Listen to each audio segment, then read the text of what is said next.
Do or die team India ಪಾಲಿಗೆ Manchester ಪಂದ್ಯ ಮಾಡು ಇಲ್ಲವೇ ಮಡಿ ಹೋರಾಟದ ಪಂದ್ಯ. ಮ್ಯಾಚ್ ಗೆದ್ರೆ ಮಾತ್ರವೇ ಸರಣಿಯಲ್ಲಿ ಜೀವಂತವಾಗಿರೋಕೆ ಸಾಧ್ಯ. ಸೋತ್ರೆ ಸರಣಿ ಆಂಗ್ಲರ ಕೈವಶವಾಗುತ್ತೆ.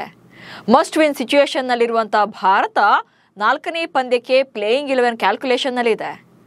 ಆದರೆ ಈ ಗೆಲುವನ್ನು ದಕ್ಕಿಸಿಕೊಳ್ಳೋದು ಅಷ್ಟು ಈಸಿ ಕೂಡ ಇಲ್ಲ. ತಂಡದಲ್ಲಿನ ಕೆಲವೊಂದಿಷ್ಟು ಪ್ರಾಬ್ಲಮ್ಸ್ನ ಕ್ಲಿಯರ್ ಮಾಡಿಕೊಳ್ಳಲೇಬೇಕಿದೆ.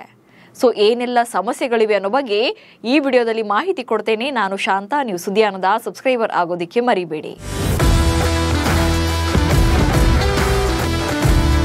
ಭಾರತ ಇಂಗ್ಲೆಂಡ್ ನಡುವಿನ 5 ಪಂದ್ಯಗಳ ಟೆಸ್ಟ್ ಸರಣಿಯಲ್ಲಿ ಆಂಗ್ಲರು 2 ಪಂದ್ಯಗಳನ್ನು ಗೆದ್ದು ಲೀಡ್ನಲ್ಲಿದ್ದಾರೆ.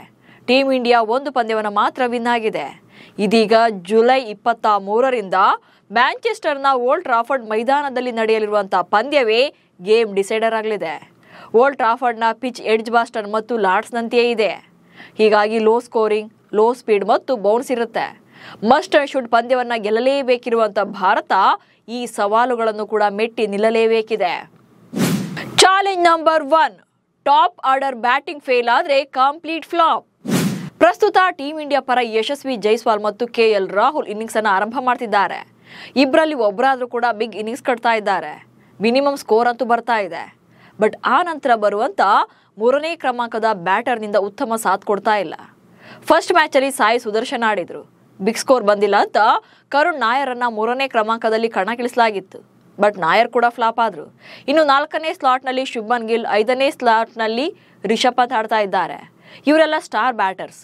ಬಟ್ ಈ 5 ಬ್ಯಾಟರ್ಗಳು ಔಟ್ ಆದ್ರು ಅಂದ್ರೆ ಆಲ್ರೌಂಡರ್ ಕೋಟಾದಲ್ಲಿ ಜಡ್ಡು ಮಾತ್ರವೇ ತಮ್ಮ ಜವಾಬ್ದಾರಿಯನ್ನು ನಿಭಾಯಿಸ್ತಾ ಇದ್ದಾರೆ. ಉಳಿದ ಯಾರಿಂದಲೂ ಕೂಡ ಬ್ಯಾಟಿಂಗ್ನಲ್ಲಿ ಉತ್ತಮ ಪ್ರದರ್ಶನ ಬಂದಿಲ್ಲ. ಸೊ ಭಾರತ ತಂಡ ಟಾಪ್ ಆರ್ಡರ್ನನ್ನ ಮಾತ್ರವೇ ನೆಚ್ಕೊಂಡಿದೆ. ಇದೇ ಕಾರಣಕ್ಕೆ 3ನೇ ಪಂದ್ಯದಲ್ಲಿ ಭಾರತ ಸೋಲ್ಬೇಕಾಯಿತು. ಬಟ್ ಮುಂದಿನ ಪಂದ್ಯಕ್ಕೆ ಇದು ಬದಲಾವಣೆ ಆಗಬೇಕಾಗುತ್ತೆ. ಚಾಲೆಂಜ್ ನಂಬರ್ 2, ಇದ್ದು ಇಲ್ಲದಂತಾಗಿರುವ ನಂಬರ್ 3 ಬ್ಯಾಟರ್. ಭಾರತ ಪರ ಫಸ್ಟ್ ವಿಕೆಟ್ ಬಿದ್ದಾಗ ನಂಬರ್ 3 ಸ್ಲಾಟ್ ಮೇಲೆ ತುಂಬಾನೇ ರೆಸ್ಪಾನ್ಸಿಬಿಲಿಟೀಸ್ ಇರುತ್ತೆ. ತಂಡವನ್ನ ಬಿಗ್ ಇನ್ನಿಂಗ್ಸ್ ಕಡೆ ಕೊಂಡೊಯ್ಯಬೇಕು. ಬಟ್ ಇಂಗ್ಲೆಂಡ್ ವಿರುದ್ಧದ ಸೀರೀಸ್ನಲ್ಲಿ ನಂಬರ್ 3 ಬ್ಯಾಟರ್ ಆಟಕ್ಕೊಂಟು ಲೆಕ್ಕಕ್ಕಿಲ್ಲ ಎನ್ನುವಂತಾಗಿದೆ. ಮೊದಲ ಪಂದ್ಯದಲ್ಲಿ ಟೆಸ್ಟ್ ತಂಡಕ್ಕೆ ಡೆಬ್ಯೂ ಮಾಡಿದಂಥ ಸಾಯಿ ಸುದರ್ಶನ್ ಫಸ್ಟ್ ಇನ್ನಿಂಗ್ಸ್ನಲ್ಲೇ ಡಕ್ಔಟ್ ಆಗಿದ್ರು. 2ನೇ ಇನ್ನಿಂಗ್ಸ್ನಲ್ಲಿ 30 ರನ್ ಕಲೆ ಹಾಕಿದ್ರು. ಆ ಬಳಿಕ 2 ಮತ್ತು 3ನೇ ಪಂದ್ಯದಲ್ಲಿ 3ನೇ ಕ್ರಮಾಂಕದಲ್ಲಿ ಕರುಣ್ ನಾಯರ್ಗೆ ಚಾನ್ಸ್ ಕೊಡಲಾಗಿತ್ತು. ಕರುಣ್ ನಾಯರ್ ಕೂಡ ಬಿಗ್ ಸ್ಕೋರ್ ಕಲೆ ಹಾಕೋಕೆ ಸಾಧ್ಯವಾಗಲಿಲ್ಲ. ಅದೆಲ್ಲಕ್ಕಿಂತ ಶಾಕಿಂಗ್ ವಿಚಾರ ಅಂದ್ರೆ ನಂಬರ್ 3 ಸ್ಲಾಟ್ ಬ್ಯಾಟರ್ನಲ್ಲಿ ಕಳೆದ 6 ಇನ್ನಿಂಗ್ಸ್ಗಳಲ್ಲಿ ಒಂದೇ ಒಂದು ಅರ್ಧ ಶತಕ ಕೂಡ ಬಂದಿಲ್ಲ. ಸೊ ಮುಂದಿನ ಪಂದ್ಯಕ್ಕೆ ಭಾರತ ಈ ಪ್ಲೇಸ್ನಲ್ಲಿ ಸೊಲ್ಯೂಷನ್ ಹುಡುಕ್ಲೇಬೇಕಿದೆ. ಚಾಲೆಂಜ್ ನಂಬರ್ 3, ಬೌಲಿಂಗ್ನಲ್ಲೂ ಕೆಲವರ ಮೇಲಷ್ಟೇ ಡಿಪೆಂಡ್ ಆದ ತಂಡ. ಇನ್ನು ಬೌಲಿಂಗ್ ವಿಚಾರವನ್ನ ನೋಡೋದಾದ್ರೆ ಟೀಮ್ ಇಂಡಿಯಾ ಪರ ಜಸ್ಪ್ರೀತ್ ಬುಮ್ರಾ, ಮೊಹಮ್ಮದ್ ಸಿರಾಜ್ ಹಾಗೆ ಆಕಾಶ್ ದೀಪ್ 5 ಫಾರ್ ವಿಕೆಟ್ಗಳೊಂದಿಗೆ ದಾಖಲೆಗಳನ್ನೇ ಬರೆದಿದ್ದಾರೆ. ಆದರೆ ಆಗ್ತಿರೋದೇನೆಂದ್ರೆ ಒಂದೊಂದು ಪಂದ್ಯದಲ್ಲಿ ಒಬ್ಬೊಬ್ಬ ಬೌಲರ್ ಡಾಮಿನೇಟ್ ಮಾಡಿದ್ದಾರೆ. ಬಟ್ ಆಲ್ರೌಂಡರ್ ಬೌಲರ್ಗಳ ಕಡೆಯಿಂದ ಇಂಪ್ಯಾಕ್ಟ್ ಆಗುವಂತ ಪರ್ಫಾರ್ಮೆನ್ಸ್ ಬರ್ತಾ ಇಲ್ಲ. ಹೀಗಾಗಿ ಮೊದಲ ಪಂದ್ಯದಲ್ಲಿ 350+ ಟಾರ್ಗೆಟ್ ನೀಡಿ ಕೂಡ ಭಾರತ ಸೋಲ್ಬೇಕಾಯಿತು. ಚಾಲೆಂಜ್ ನಂಬರ್ 4, ಟೀಮ್ ಇಂಡಿಯಾ ಪ್ಲೇಯರ್ಸ್ಗೆ ಗಾಯದ ಬರೆ. ಇನ್ನು 4ನೇ ಪಂದ್ಯದ ಆರಂಭಕ್ಕೂ ಮುನ್ನ ಟೀಮ್ ಇಂಡಿಯಾದಲ್ಲಿ ಸಾಲು ಆಟಗಾರರಿಗೆ ಇಂಜುರಿ ಆಗಿದೆ. ರಿಷಬ್ ಪಂತ್, ನಿತೀಶ್ ಕುಮಾರ್ ರೆಡ್ಡಿ, ಆಕಾಶ್ ದೀಪ್ ಹಾಗೆ ಹರ್ಷದೀಪ್ ಸಿಂಗ್ ಗಾಯಗೊಂಡಿದ್ದಾರೆ. ಹೀಗಾಗಿ 4ನೇ ಪಂದ್ಯದಲ್ಲಿ ಪ್ಲೇಯಿಂಗ್ 11ನಲ್ಲಿ ಬಿಗ್ ಚೇಂಜಸ್ ಆಗೋದಂತೂ ಪಕ್ಕಾ ಇದೆ. ಅಷ್ಟೇ ಅಲ್ಲ, 4ನೇ ಪಂದ್ಯದಲ್ಲಿ ಪಂತ್ ವಿಕೆಟ್ ಕೀಪಿಂಗ್ ಮಾಡ್ತಾರಾ ಅನ್ನೋದು ಕೂಡ ಡೌಟ್ ಇದೆ. ಸ್ಟಾರ್ ಆಟಗಾರರು ಗಾಯಗೊಂಡಿರೋದು ತಂಡಕ್ಕೆ ಸೆಟ್ ಬ್ಯಾಕ್ ಆಗುವಂತ ಆತಂಕ ಕೂಡ ಇದೆ. ಚಾಲೆಂಜ್ ನಂಬರ್ 5, ಓವರ್ ಕಾನ್ಫಿಡೆನ್ಸ್ ಬಿಡ್ತಾರಾ ಯಂಗ್ಸ್ಟರ್ಸ್. ಇಂಗ್ಲೆಂಡ್ ಸರಣಿಯಲ್ಲಿರುವಂತಹ ಭಾರತ ತಂಡದಲ್ಲಿ ಯಂಗ್ ಪ್ಲೇಯರ್ಗಳೇ ತುಂಬಿದ್ದಾರೆ. ಕ್ಯಾಪ್ಟನ್ ಆಗಿ ಗಿಲ್ಗೂ ಕೂಡ ಇದು ಮೊದಲ ಸರಣಿ.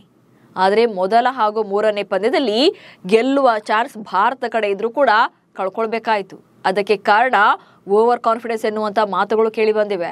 ಹೆಡಿಂಗ್ಲಿಯಲ್ಲಿ ನಡೆದ ಫಸ್ಟ್ ಮ್ಯಾಚ್ ಅಲ್ಲಿ 350+ ಟಾರ್ಗೆಟ್ ಇದ್ರೂ ಕೂಡ ಆಂಗ್ಲರನ್ನ ಔಟ್ ಮಾಡೋಕ್ಕಾಗ್ಲಿಲ್ಲ. ಯಾಕಂದ್ರೆ ಇತಿಹಾಸಕ್ಕೆ ದಕ್ಕಿದ್ರೆ ಭಾರತ ಇಷ್ಟೊಂದು ಟಾರ್ಗೆಟ್ ಕೊಟ್ಟು ಸೋತಿದ್ದೇ 2 ಸಲ.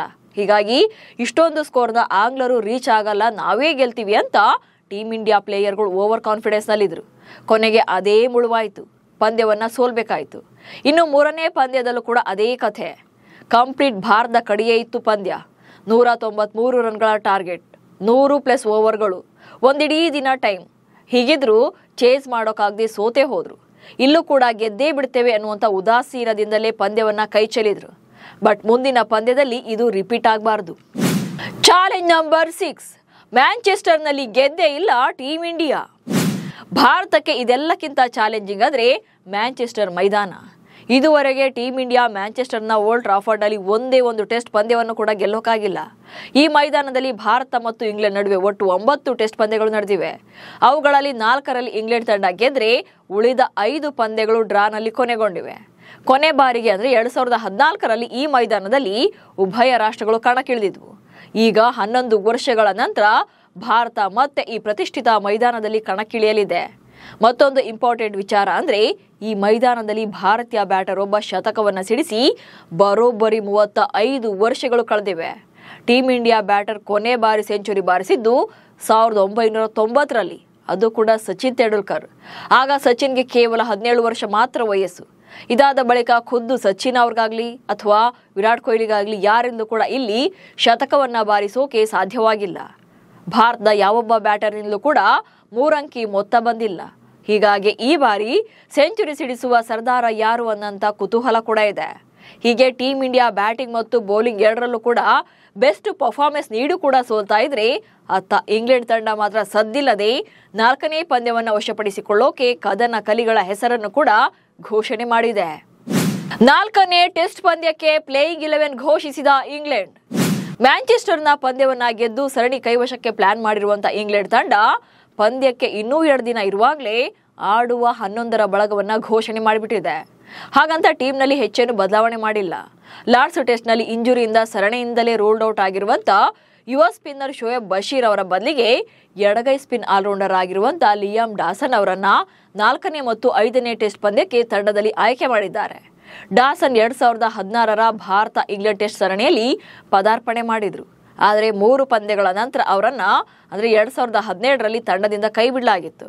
ಡಾಸನ್ 3 ಟೆಸ್ಟ್ ಪಂದ್ಯಗಳಲ್ಲಿ ಕೇವಲ 84 ರನ್ಗಳನ್ನು ಗಳಿಸಿದ್ರು, ಜೊತೆಗೆ 7 ವಿಕೆಟ್ಗಳನ್ನು ಬೇಟೆಯಾಡಿದ್ರು. ಆದರೆ ಇಂಗ್ಲೆಂಡ್ ಸ್ಥಳೀಯ ಕ್ರಿಕೆಟ್ನಲ್ಲಿ ಸದ್ದು ಮಾಡಿದ್ರು. ಹೀಗಾಗಿ ಟೀಮ್ಗೆ ಮತ್ತೆ ಕಂಬ್ಯಾಕ್ ಮಾಡಿದ್ದಾರೆ. ಡಾಸನ್ ಪ್ರಥಮ ದರ್ಜೆ ಕ್ರಿಕೆಟ್ನಲ್ಲಿ 212 ಪಂದ್ಯಗಳನ್ನು ಆಡಿದ್ದಾರೆ. ಹಾಗೆ 10,731 ರನ್ಗಳನ್ನು ಕಲೆ ಹಾಕಿದ್ದಾರೆ. ಇದರಲ್ಲಿ 18 ಶತಕಗಳು ಕೂಡ ಸೇರಿವೆ. ಇದರ ಜೊತೆಗೆ ಬೌಲಿಂಗ್ನಲ್ಲಿ 371 ವಿಕೆಟ್ಗಳನ್ನು ಉರುಳಿಸಿದ್ದಾರೆ. 15 ಬಾರಿ ಇನ್ನಿಂಗ್ಸ್ನಲ್ಲಿ 5 ಫಾರ್ ವಿಕೆಟ್ಗಳನ್ನು ಪಡೆದ ಸಾಧನೆ ಕೂಡ ಮಾಡಿದ್ದಾರೆ. ಇದೇ ಕಾರಣಕ್ಕೆ ಇಂಗ್ಲೆಂಡ್ ಆಯ್ಕೆದಾರರು ಮತ್ತೊಮ್ಮೆ ತಂಡಕ್ಕೆ ಬುಲಾವ್ ನೀಡಿ ತಂಡದ ಸ್ಟ್ರೆಂತ್ ಅನ್ನು ಹೆಚ್ಚಿಸಿಕೊಂಡಿದ್ದಾರೆ. ಸದ್ಯ ದಶಕದಿಂದಲೂ ಇಂಗ್ಲೆಂಡ್ ಟೆಸ್ಟ್ ಸರಣಿ ಭಾರತಕ್ಕೆ ಕಬ್ಬಿಣದ ಕಡಲೆಯೇ ಆಗಿದೆ. ಈ ಬಾರಿ 2-2 ಪಂದ್ಯಗಳನ್ನು ಗೆದ್ರೆ ಸರಣಿ ಕೈವಶ ಮಾಡಿಕೊಂಡು ಇತಿಹಾಸವನ್ನು ಸೃಷ್ಟಿಸೋಕೆ ಟೀಮ್ ಇಂಡಿಯಾಗೆ ಅವಕಾಶ ಇದೆ.